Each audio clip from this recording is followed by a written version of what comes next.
ನಗರದಲ್ಲಿ NSUI ಅವರ ನೇತೃತ್ವದಲ್ಲಿ ನಾವು ಈ ದೇಶದಲ್ಲಿ ನೀಟ್ ಪರೀಕ್ಷೆಯ ಪ್ರಶ್ನೆ ಪತ್ರಿಕೆ ಸೋರಿಕೆಯ ಕುರಿತು ನಾವು ಇವತ್ತು ಒಂದು ಇಂಡಿ ನಗರ ಘಟಕದ ವತಿಯಿಂದ ಕೇಂದ್ರ ಸರ್ಕಾರಕ್ಕೆ ಹಾಗೂ ಈ ರಾಷ್ಟ್ರದ ಶಿಕ್ಷಣ ಸಚಿವರಾದಂಥ ಧರ್ಮೇಂದ್ರ ಪ್ರಧಾನ್ ಅವರ ರಾಜೀನಾಮೆಗೆ ಆಗ್ರಹಿಸಿ ನಾವು ಇವತ್ತೊಂದು ಬೃಹತ್ ಪ್ರತಿಭಟನೆಯನ್ನು ಹಮ್ಮಿಕೊಂಡಿದ್ದೀವಿ.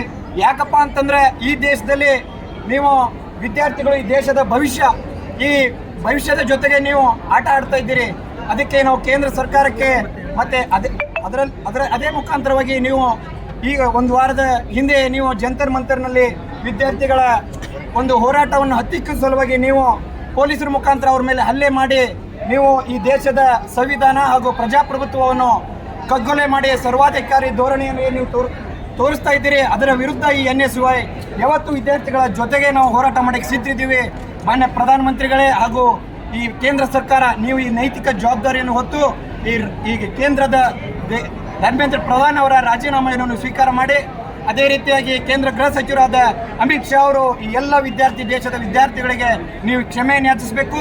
ನೀವು ಕ್ಷಮೆಯನ್ನು ಯಾಚಿಸಿಲ್ಲ ಅಂದರೆ ಇದು ರಾಷ್ಟ್ರ ಮಟ್ಟದ ಇನ್ನೂ ದೊಡ್ಡ ಹೋರಾಟವನ್ನು NSUI ಮುಖಾಂತರ ನಾವು ಮಾಡ್ತೀವಿ ಅಂತೇಳಿ ಇಲ್ಲಿ ನಾವು ಇದು ಸಾಂಕೇತಿಕವಾಗಿ ಪ್ರತಿಭಟನೆ ಮಾಡಿದ್ದೀವಿ. ಮುಂದಿನ ನಿರ್ಮಾಣದಲ್ಲಿ ಈ ರಾಜ್ಯದಲ್ಲಿ ಈ ದೇಶದಲ್ಲಿ ಇನ್ನೂ ಉಗ್ರ ಹೋರಾಟವನ್ನು ನಾವು ಮಾಡುವರಿದ್ದೀವಿ. ಅದಕ್ಕೆ ದಯವಿಟ್ಟು ನೀವು ಎಚ್ಚೆತ್ತುಕೊಂಡು ಆ ಶಿಕ್ಷಣ ಸಚಿವರ ರಾಜೀನಾಮೆ ಹಾಗೂ ನೀವು ಅಮಿತ್ ಶಾ ಅವರು ಈ ದೇಶದ ಎಲ್ಲ ನಾಗರಿಕರಿಗೆ ಕ್ಷಮೆಯನ್ನು ಯಾಚಿಸಬೇಕೆ ನಾನು ಆಗ್ರಹಿಸಿ ನಾನು ಎರಡು ಮಾತನ್ನು ಮುಗಿಸ್ತೇನೆ. ಜೈ ಹಿಂದ್, ಜೈ ಕರ್ನಾಟಕ, ಜೈ NSUI.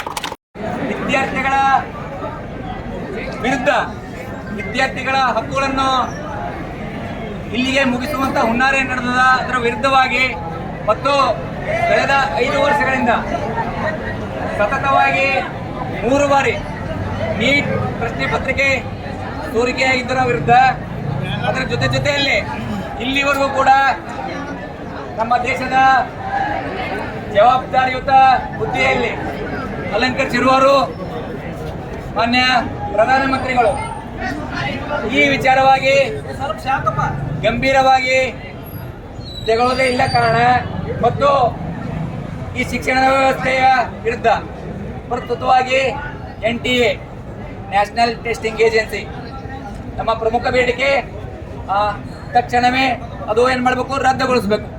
ಯಾಕಂದ್ರೆ ಆ ಒಂದು NTAದಲ್ಲಿ ಯಾವುದೇ ರೀತಿ ಶಿಕ್ಷಣ ತಜ್ಞರು ಇರುವುದಿಲ್ಲ. ಅದರ ಜೊತೆಯಲ್ಲಿ ನಮ್ಮ ಪ್ರಧಾನಮಂತ್ರಿಗಳಿಗೆ ಅವರೊಂದು ಕಾರ್ಯಕ್ರಮ ಮಾಡ್ತಾರೆ ಮನ್ ಕಿ ಬಾತ್ ಅಂತೇಳಿ. ನಾವಿವತ್ತು ಈ ವಿಚಾರವಾಗಿ ಭಾಳ ಮಂದಿ ಕೇಳಿದ್ರೆ ನಮಗೆ ಇಲ್ಲ ನೀಟ ಪ್ರಶ್ನೆ ಪತ್ರಿಕೆ ಸೋರಿಕೆನೂ ಆಗೈತಿ ಮತ್ತು ಒಳ್ಳೆ ಎಕ್ಸಾಮ್ನು ನಡೆಸ್ಯಾರ, ಅದ್ರ ರಿಸಲ್ಟ್ ಕೂಡ ಬಂದದ, ಹೀಗಾಗಿ ನೀವು ಹೋರಾಟ ಮಾಡಕತ್ತೀರಿ. ನಾನು ಈ ವೇದಿಕೆ ಮುಖಾಂತರ ಪ್ರಧಾನಮಂತ್ರಿಗಳಲ್ಲಿ ಒಂದು ಮಾತು ಕೇಳಕ್ಕೆ ಇಷ್ಟಪಡ್ತೀನಿ. ನಿಮಗೆ ಮನ್ ಕಿ ಬಾತ್ ಒಳಗೆ ಇಲ್ಕಲ್ಲ ಸೀರಿ ನೆನಪಾಗ್ತದ. ದೇಶಾದ್ಯಂತ ಸುಮಾರು 22 ಲಕ್ಷ ವಿದ್ಯಾರ್ಥಿಗಳು ಪೇಪರನ್ನು ಬರೆದು 21 ವಿದ್ಯಾರ್ಥಿಗಳು ಸಾವಿಗಳಾದರೂ ಕೂಡ ನಿಮಗೆ ಗಮನಕ್ಕೆ ಇಲ್ಲಿವರೆಗೂ ಯಾಕೆ ಬಂದಿಲ್ಲ? ಹೌದು, ನಾವು ಒಂದು ವಿಚಾರವಾಗಿ ನಾವು ವಿರೋಧ ಮಾಡ್ಲಿಕ್ಕಂತ ಬಂದಿಲ್ಲ, ಒಪ್ಕೊಳ್ಳೋಣ, ಕೈ ಮೀರೇನೋ ಆಗ್ಯದ. ಅಟ್ಲೀಸ್ಟ್ ಮುಂದಿನ ದಿನಮಾನಗಳಲ್ಲಿ ಆಗಲ್ಲ ಅನ್ನೋದು ಒಂದು ಭರವಸೆ ನಿರೀಕ್ಷೆಯಲ್ಲಿ ನಾವೆಲ್ಲರೂ ಇಲ್ಲಿ ಬರ್ತಿದ್ದೀವಿ. ಈ ಮುಂದಿನ ವಿದ್ಯಾರ್ಥಿಗಳಿಗೆ ಯಾವ ಧೈರ್ಯ ಬೇಕಾಗಿತ್ತು, ಹಿಂದಿನಾಗಿದೆ ಅದು ಬೇಡ, ಮುಂದೆ ನಾವು ನಿಮ್ಮ ಜೊತೆ ಇದ್ದೀವಿ ಅನ್ನುವ ಒಂದು ಮಾತು ನಾವು ಪ್ರಧಾನಿಗಳಲ್ಲಿ ನಿರೀಕ್ಷೆ ಮಾಡ್ತೀವಿ. ಅದರ ಜೊತೆಯಲ್ಲಿ ಯಾವ ಜಾತಿಗೋಸ್ಕರ ಅಲ್ಲ, ಯಾವ ಧರ್ಮಕ್ಕೋಸ್ಕರ ಅಲ್ಲ, ಈ ಎಲ್ಲ ವಿದ್ಯಾರ್ಥಿಗಳು ಕುಳಿತು ವಿದ್ಯಾಭ್ಯಾಸಕ್ಕೋಸ್ಕರ ಇವೆಲ್ಲ ವಿದ್ಯಾರ್ಥಿಗಳನ್ನು ನೋಡಿದ ಕೂಡಲೇ ಈ ದೇಶದ ಒಂದು ನಾಚಿಕೆಗೆಟ್ಟ ಶಿಕ್ಷಣ ಮಂತ್ರಿ ಒಂದು ರಾಜೀನಾಮೆ ಕೊಡಲು ಯೋಗ್ಯವಿಲ್ಲ ಅಂತಂದ್ರೆ ಅದೇ ನಮ್ಮ ಮಾನ್ಯ ಶಾಸಕರು ಕೂಡ ಹೇಳಿದರು. ಶಾಸ್ತ್ರೀಜಿ ಅವರು ರೈಲ್ವೆಯಲ್ಲಿ ಒಂದು ಅಪಘಾತಕ್ಕೀಡಾಗಿದ್ರೆ ಶಾಸ್ತ್ರಿಗಳು ರೈಲ್ವೆ ಇಲಾಖೆಯನ್ನು ತ್ಯಜಿಸುವುದ್ರ ಮೂಲಕ ಅವರ ಸಾಧನೆಯನ್ನು ತೋರಿಸುವುದರು. ನಮ್ಮ ದೇಶ ಯಾವ ರೀತಿಯಾಗಿದೆ ಅಂದರೆ ವಿದ್ಯಾರ್ಥಿಗಳನ್ನು ನಮ್ಮ ದೇಶದ ಮುಂದಿನ ನಮ್ಮ ಭವಿಷ್ಯವನ್ನು ಕತ್ಲು ಮಾಡ್ತಕ್ಕಂತಹ ಈ ಕೇಂದ್ರ ಸರ್ಕಾರ ಇನ್ನು ಮುಂದೆ ಆದರೂ ನಾವೆಲ್ಲ ವಿದ್ಯಾರ್ಥಿಗಳು ಎಚ್ಚೆತ್ತುಕೊಂಡು ಈ ಇಂಡಿ ನಗರದಲ್ಲಿ ಸೇರ್ತಕ್ಕಂಥ ಎಲ್ಲ ವಿದ್ಯಾರ್ಥಿಗಳು ಹಾಗೂ ನಗರದ ಎಲ್ಲ ಪದಾಧಿಕಾರಿಗಳು ಈ NSUIಕ್ಕೆ ಎಲ್ಲರೂ ಪ್ರೋತ್ಸಾಹಿಸುವ ಮೂಲಕ ಹಾಗೂ ಬೆಂಬಲಿಸುವುದರ ಮೂಲಕ ನಿಮ್ಮ ಯಶಸ್ವಿಯನ್ನು ತೋರಿಸಿದ್ದೀರಿ. ಅದಕ್ಕೆ ಇನ್ನು ಮುಂದೆ ಯಾವುದೇ ಪರೀಕ್ಷೆ ಇನ್ನು ಮುಂದೆ ಆದರೂ ನರೇಂದ್ರ ಮೋದಿ ಅವರು ನೀಟ್ ಪರೀಕ್ಷೆ ಇನ್ನು ಮುಂದೆ ಯಾವುದೇ ರೀತಿಯೂ ತೊಂದರೆ ಆಗಲ್ಲ ಅಂತ ಒಂದು ಹೇಳಿಕೆನೂ ಕೂಡ ಕೊಟ್ಟಿಲ್ಲ. ಯಾಕಂದ್ರೆ ಇವರು ಮತ್ತೆ ಮುಂದಿನ ತರ ಇದೇ ಮಾಡುವುದನ್ನು ನಾವು ನೋಡ್ತೀವಿ ಅನಿಸ್ತದೆ.